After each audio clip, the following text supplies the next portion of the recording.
ये कहानी एक अमेरिकन लड़की की कहानी है जो समंदर के बीचों बीच फंस चुकी थी और उसे बचाने वाला दूर दूर तक कोई नहीं था। कहानी शुरू होती है नैन्सी नाम की एक अमेरिकन लड़की से जो कि अपनी मां की याद में मैक्सिको घूमने आई हुई थी।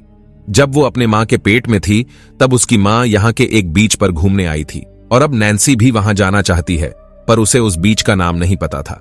ड्राइवर फोटोज देखकर बताता है कि यह बीच तो उसके घर के पास में ही है। वो उसे जंगल के रास्ते से होकर उस बीच तक ले जाता है और वार्न करता है कि शाम ढलने से पहले ही उसे यहां से निकल जाना चाहिए क्योंकि इस रूट में ज्यादातर गाड़ियां नहीं चलती।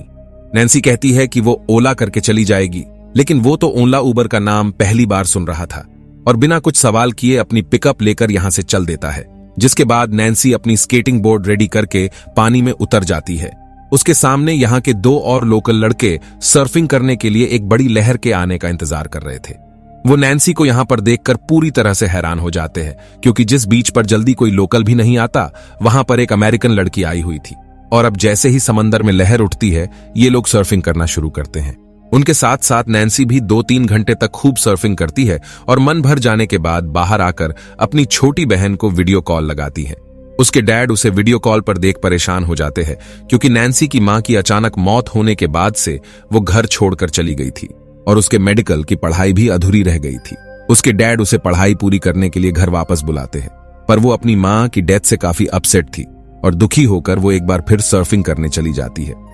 कुछ देर तक सर्फिंग करने के बाद शाम होने लगता है और जो 2 लड़के वहां सर्फिंग कर रहे थे अब वो भी लौटने लगे थे, लेकिन नैन्सी थोड़ी देर और सर्फिंग करना चाहती थी, इसलिए वहीं रुककर लहरों के आने का इंतजार करने लगती है।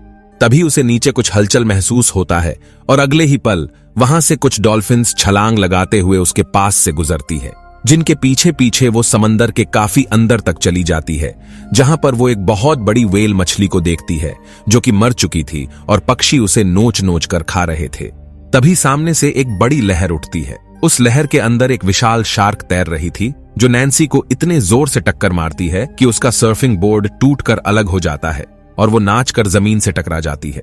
और जब तक सतह पर आकर सर्फिंग बोर्ड तक पहुंचती, शार्क उसकी टांग पकड़कर अंदर खींच लेती है, जिससे उसके ब्लड से आसपास का पूरा पानी रेड हो जाता है।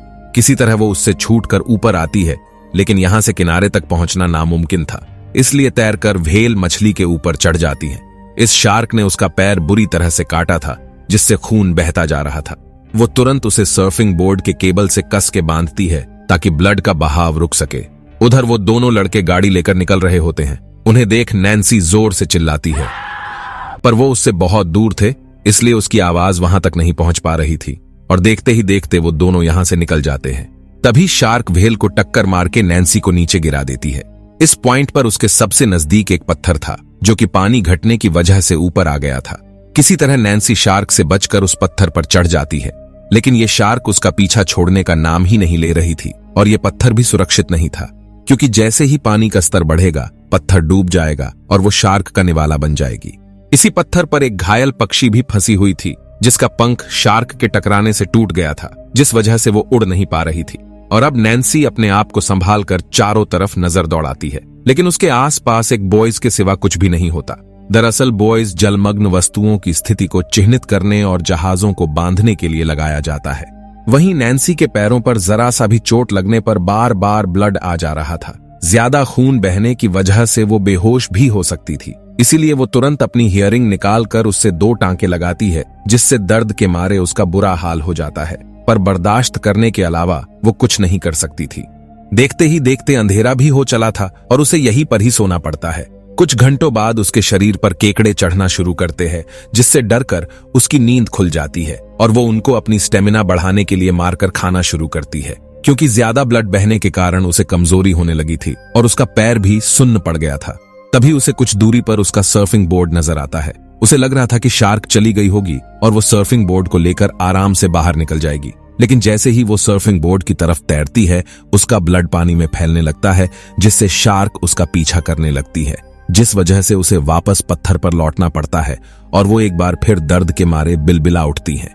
कुछ देर बाद जब अंधेरा छटता है तो उसे किनारे पर एक पियक्कड़ नजर आता है जो कि रात को पीकर यहीं पर सो गया था। उसे देख नैन्सी चिल्लाना शुरू करती है। हवा का बहाव भी उसी तरफ था, इसलिए वो नैन्सी की आवाज सुन लेता है नैन्सी उसे इशारा करके मदद मांगती है, लेकिन वो उसका मोबाइल, बटुआ, बैग वगैरह सब कुछ चोरी करके यहाँ से जाने लगता है। तभी पानी में उसे सर्फिंग बोर्ड नजर आती है। वो लालची उसे भी लेने के लिए अंदर जाने लगता है। नैन्सी उधर से चिल्लाती है कि पानी के अंदर मत आना, यहाँ पर शार्क घूम रही हैं। पर पियक्कड़ उसके बातों को नजरअंदाज करता है और अगले ही पल शार्क उसे दबोचकर उसके जिस्म के 2 टुकड़े कर देती है।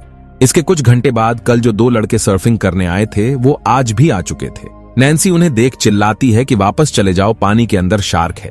वो कहते हैं कि यहाँ कोई शार्क वार्क नहीं है, हम हर रोज यहाँ सर्फिंग करने आते हैं। तभी शार्क उनमें से एक को दबोच लेती है। दूसरा लड़का बचने के लिए जी जान लगाकर नैन्सी की तरफ भागता है। नैन्सी उसका हाथ पकड़ने ही वाली होती है, लेकिन वो भी उसका निवाला बन जाता है। इधर पानी का लेवल भी बढ़ना शुरू हो चुका था और अब उसके पास केवल 3 घंटे ही बचे थे, जिसमें से 2.5 घंटे तो उसे यही सोचने में निकल जाता है कि आखिर वो इस सिचुएशन से बाहर कैसे निकलेगी। तभी नैन्सी को उस लड़के का हेलमेट नजर आता है, जिस पर लगा कैमरा ही यहाँ से बाहर निकलने का एक आखिरी होप बचा था। वो कैमरा उससे 20 गज की दूरी पर एक पत्थर के पास तैर रहा था, जबकि व्हेल से शार्क को यहाँ तक पहुंचने में 32 सेकंड लग रहे थे। सब कुछ आंकड़ा मिलाने के बाद जैसे ही शार्क व्हेल के करीब पहुंचती है, नैन्सी तैरकर हेलमेट हासिल करके वापस उसी चट्टान पर लौट आती है और अब इस चट्टान को डूबने में सिर्फ 10 मिनट ही बाकी रह गया था। नैन्सी तुरंत वीडियो रिकॉर्डिंग स्टार्ट कर बताती है कि वो इस पत्थर पर 2 दिन से फंसी हुई है। यहाँ पानी में एक बहुत बड़ी शार्क है जिसने एक व्हेल का शिकार किया है। शायद इसीलिए वो यहाँ से जा नहीं रही और अब तक 3 लोगों को भी मार चुकी है। अगर किसी को ये कैमरा मिले तो प्लीज इस वीडियो को मेरे डैड के पास भेज दीजिए, वो टेक्सास में रहते हैं। और डैड, मैं आखिरी सांस तक हार नहीं मानूंगी, थोड़ी देर में ये पत्थर डूब जाएगा। यहाँ से ठीक 200 गज की दूरी पर एक बुइज है, अगर वहां तक पहुंच गई तो शायद आपसे दोबारा मिल पाऊंगी। जिसके बाद वो कैमरा किनारे की तरफ बहा देती है और जाने से पहले ये पक्षी जो पूरे टाइम उसके साथ थी, उसके पंख को ठीक कर उसे भी किनारे की तरफ बहा देती है। देखते ही देखते चट्टान अब पूरी तरह से पानी में डूब चुका था। तभी एक चमत्कार होता है। दरअसल उसके इर्द गिर्द बहुत सारी जेली फिश आ चुकी थी जो बहुत तेज डंक मारती है। ऐसे में शार्क उनके करीब नहीं आ सकती थी।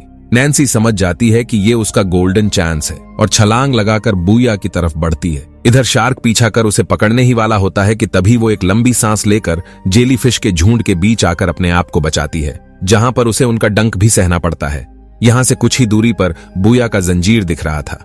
नैन्सी किसी तरह तैरकर वहां तक पहुंचती है और जैसे ही ऊपर चढ़ती है, बूया के सीढ़ी का एक स्टेप टूट जाता है, जिससे वो सीधे उस शार्क के ऊपर गिरकर वो स्टेप उसको चुभो देती है और मौका पाकर बोया के ऊपर चढ़ जाती है। इसके कुछ देर बाद यहाँ से एक शीप गुजरता है, जिसे देख वो बूया के इमरजेंसी बॉक्स को खोलकर फ्लेयर गन निकालती है, पर उसका सारा बुलेट पानी में गिर जाता है। किसी तरह वो बुलेट पानी से निकाल फ्लेयर शूट करती है, पर वो जलकर फुस हो जाता है। दूसरी बार शूट करती है, तब तक वो जा चुके थे और एक बार फिर उसके हाथ निराशा ही लगती है। भाग्य संजोग किनारे पर एक लड़का फुटबॉल से खेल रहा होता है। तभी उसे हेलमेट पर लगा वो कैमरा मिलता है और वो वीडियो देखते ही भागकर मदद बुलाने चला जाता है। इधर शार्क बोया को एक जोरदार टक्कर मारती है, जिससे उसका एक जंजीर टूट जाता है। नैन्सी तुरंत उसे फ्लेयर गन से शूट करती है, जिससे उसको आग पकड़ लेता है, क्योंकि वहां पर मरी हुई व्हेल का बहुत सारा चर्बी फैला हुआ था। हालांकि जैसे ही वो पानी के अंदर जाती है, आग बुझ जाता है और वो गुस्से में आकर बूया पर अटैक कर देती है। बूया का दूसरा जंजीर टूटते ही वो पलट जाता है और नैन्सी पानी में गिर जाती है, लेकिन शार्क के करीब आने से पहले ही वो एक बार फिर ऊपर चढ़ जाती है। यहाँ उसे समझ नहीं आ रहा था कि अब वो क्या करे, क्योंकि बूया का तीसरा जंजीर भी टूटने ही वाला था, जिसे देख नैन्सी जंजीर से अपने आप को बांध लेती है और जैसे ही जंजीर टूटता है, वो जंजीर के साथ काफी तेजी से नीचे जाने लगती है। शार्क भी दुगनी रफ्तार से उसका पीछा कर रही होती है। तभी नैन्सी बूया के निचले हिस्से से टकराने से पहले हट जाती है, पर शार्क मुड़ नहीं पाती और मारी जाती है।